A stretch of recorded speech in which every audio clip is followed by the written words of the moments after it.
Halo, assalamualaikum warahmatullahi wabarakatuh. Kembali lagi bersama kakak. Nah, hari ini kita akan membahas seperti yang tadi di judul tentang gelombang cahaya. Sebelumnya, kakak perkenalkan nama kakak Restu Miftahul Jannah. Nah, adik-adik tahu nggak apa sih yang disebut dengan cahaya itu?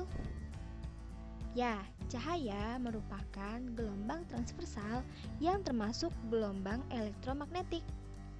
Cahaya dapat merambat dalam ruang hampa dengan kecepatan 3 kali 10 pangkat 8 meter per second. Selain itu, cahaya juga mempunyai sifat-sifatnya loh. Nah, yang pertama, cahaya dapat mengalami pemantulan yang disebut refleksi. Cahaya dapat mengalami pembiasan yang disebut refraksi. Cahaya dapat mengalami pelenturan yang disebut difraksi. Cahaya dapat dijumlahkan yang disebut interferensi. Cahaya dapat diuraikan yang disebut dispersi. Cahaya dapat diserap arah getarnya yang disebut polarisasi. Dan yang terakhir, cahaya bersifat sebagai gelombang dan juga partikel. Refleksi cahaya. Nah, adik-adik tahu nggak refleksi cahaya itu apa? Ayo, sifat yang tadi kita sebutkan. Yang pertama, nah, refleksi atau pemantulan adalah perubahan arah rambat cahaya ke arah sisi medium asalnya. Nah, refleksi atau pemantulan dapat dibagi menjadi dua, yaitu pemantulan teratur dan pemantulan baur. Terjadi pemantulan secara teratur karena permukaan benda rata dan sangat halus sehingga sinar datang mempunyai sudut datang dan sudut mantul yang sama. Sementara pemantulan baur itu karena terjadi permukaan yang tidak rata yang menyebabkan sinar datang mempunyai bentuk sudut datang dan sudut baur tidak rata. Nah, anak-anak tahu ternyata pemantulan cahaya mempunyai hukumnya, yaitu hukum Snellius yang berbunyi sinar datang, garis normal dan sinar pantul terletak pada suatu bidang datar dan sudut datang cahaya sama dengan sudut pantul cahaya.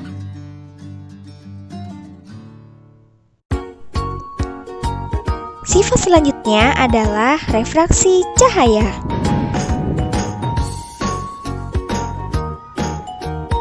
Refraksi atau pembiasan dalam optika geometris didefinisikan sebagai perubahan arah rambat partikel cahaya akibat terjadinya percepatan.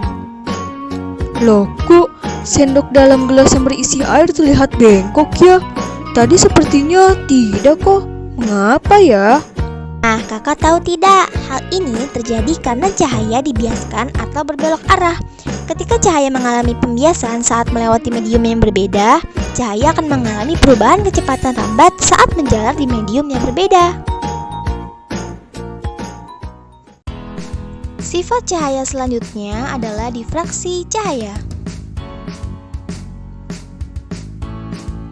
Difraksi cahaya merupakan peristiwa pelenturan gelombang cahaya melewati suatu celah sempit yang lebarnya lebih kecil dari panjang gelombang, sehingga gelombang cahaya tampak melebar pada tepi celah.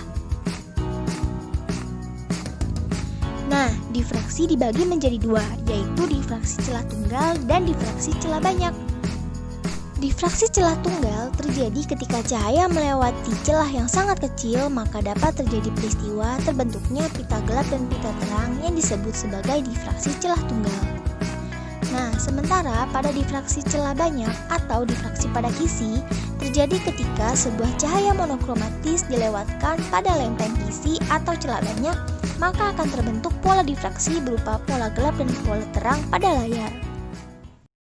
Sifat cahaya selanjutnya yaitu interferensi cahaya.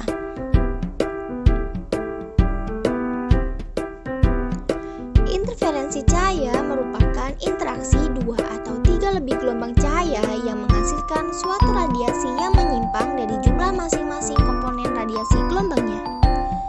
Nah, interferensi cahaya mempunyai syarat-syarat, yaitu 1. Kedua gelombang cahaya harus koheren, yang artinya frekuensi dan amplitudenya harus sama. Lalu 2, selisih fase tetap. Dan yang ketiga, panjang lintasan harus berbeda. Nah, interferensi menghasilkan dua pola, yaitu garis terang yang merupakan hasil interferensi maksimum yang saling memperkuat atau konstruktif, sementara garis gelap merupakan hasil interferensi minimum yang saling memperlemah atau destruktif. Dan ini adalah syarat dari kedua pola dan beserta rumusnya kawan-kawan.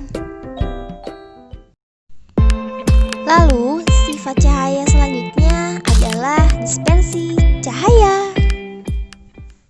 Sekarang aku akan jelaskan bagaimana pelangi bisa terbentuk. Tetesan hujan, bagaikan cermin di dalam gelas yang berisi air, sinar matahari yang memantul ke arahnya akan berubah menjadi warna-warna yang berbeda. Nah, di saat itulah kalian bisa melihat pelangi.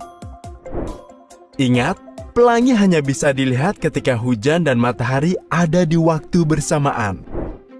Ketika cahaya matahari menembus air, cahaya itu dibelokkan sehingga menghasilkan pantulan warna yang berbeda. Tahukah kalian, sebenarnya pelangi itu berbentuk lingkaran. Tetapi karena kita melihatnya dari bawah, jadi kita hanya melihatnya dalam bentuk setengah lingkaran saja. Nah, kalian sudah tahu bagaimana pelangi bisa terbentuk, bukan? Jadi sekarang, kapanpun ketika hujan, mungkin juga ada matahari, siapa tahu kalian bisa melihat pelangi. Terima kasih, sampai jumpa di lain waktu. Bye-bye.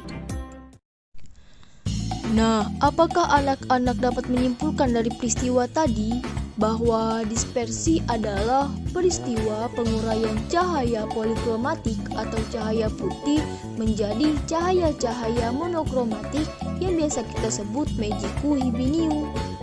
Lalu pada prisma lewat pembiasan atau pembelokan. Hal ini membuktikan bahwa cahaya putih terdiri dari harmonisasi berbagai macam warna. Sifat cahaya selanjutnya yaitu polarisasi cahaya. Polarisasi cahaya merupakan peristiwa terserapnya sebagian arah getar gelombang sehingga hanya tinggal memiliki satu arah getar saja. Cahaya dapat terpolarisasi karena peristiwa pemantulan, pembiasan dan pemantulan, bias kembar, absorpsi selektif, dan juga hamburan. Nah, kawan-kawan, kalian pernah bukan menonton bioskop menggunakan kacamata 3 dimensi? Pasti terlihat nyata kan? Tapi apakah kalian tahu prinsip kerjanya seperti apa? Kacamata 3D memiliki 2 filter polaroid. Tiap filter memiliki sumbu polarisasi yang berbeda, satu horizontal dan satunya lagi vertikal. Hasil penyusunan proyektor dan filter itu ialah bahwa mata kiri menyaksikan film dari proyektor sebelah kanan, sementara mata kanan menyaksikan film dari proyektor sebelah kiri. Hal ini memberi kesan adanya kedalaman gambar 3 dimensi. Nah, adik-adik, itu penjelasan tentang gelombang cahaya beserta sifat-sifatnya. Semoga adik-adik semua paham ya. Sampai di sini, wassalamualaikum warahmatullahi wabarakatuh. Terima kasih semuanya.